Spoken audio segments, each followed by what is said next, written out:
I heard more people had turned to home baking during the pandemic. So, since Easter is coming, let's bake some hot cross buns, just for fun. Making these buns involves a signature 3 steps: the dough, the cross, and the glaze. And flavor features signature spices and fruits. Missing any of them is not hot cross buns. I've designed a recipe that is easy to remember and easy to follow. Now, let's get started. First off, the dough. And as usual, let's go over the ingredients. You will need some all-purpose flour, instant yeast, which can be added to the flour directly, 1 large egg, full fat milk, a combination of some dark brown and white sugar, but you can just use light brown sugar if you have, some room temperature butter, and some salt. For the spices, I used 2.5 grams of cinnamon and 2.5 grams of allspice, about 1 teaspoon for each, and about 1 teaspoon of freshly grated nutmeg, which is about 1.2 grams. 100 grams of raisins. Mine is quite long, so I roughly chopped them up, and 50 grams of dried cranberries. Optionally, 1 lemon zest. Skip this step if you have access to light brown sugar. Dark brown sugar, however, is usually lumpy. The lumps will not disappear if you add straight to the dough, so you need melted sugars in the milk first. Microwave on the medium heat for a couple of minutes till no sugar bits are visible. Next, in the mixing bowl, add the flour, yeast, and all 3 spices. Crack in the egg, and pour in the milk sugar mixture. Now, with the dough hook attached, turn the mixer on low to prevent the flour dust. Then turn up to medium to mix the ingredients. When the bowl looks clean, add the butter. Knead on low first. You will need to scrape down the butter crawling up the bowl wall a few times to help it knead in.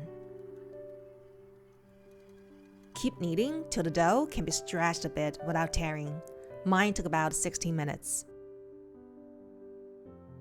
By now, the gluten has been developed, so you can add the salt.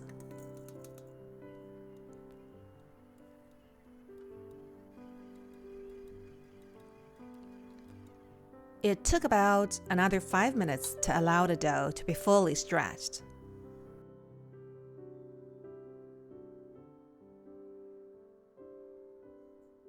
Time to add the remaining ingredients: lemon zest, raisins, and dried cranberries. Mix on medium-low till they're just mixed.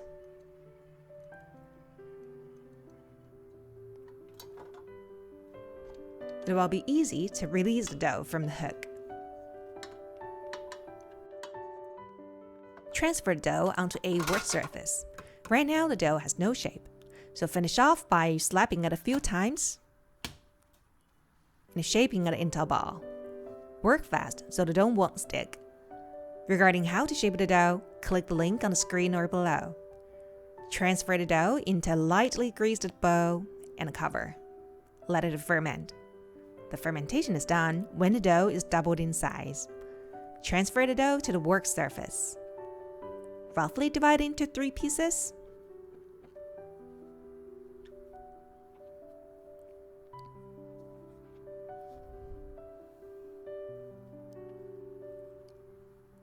And then measure to further divide into 9 even smaller pieces.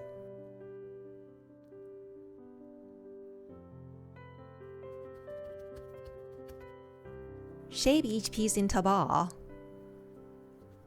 Cup your hands to tighten the surface.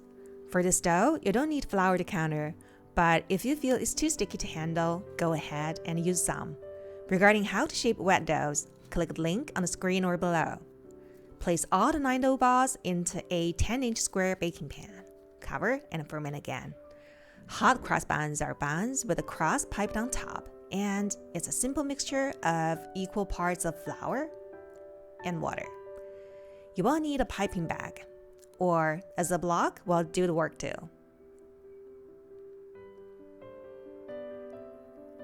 Mix till no lumps are visible and the mixture becomes somewhat elastic. Use a jar or a cup to hold the piping bag. Transfer the mixture into the bag, close the top, and let it rest at a counter for at least 20 minutes. When the dough balls touch or start to touch each other, the fermentation is done. Cut a small hole on the piping tip. Then start to pipe. I like to pipe half of the crust on all buns first.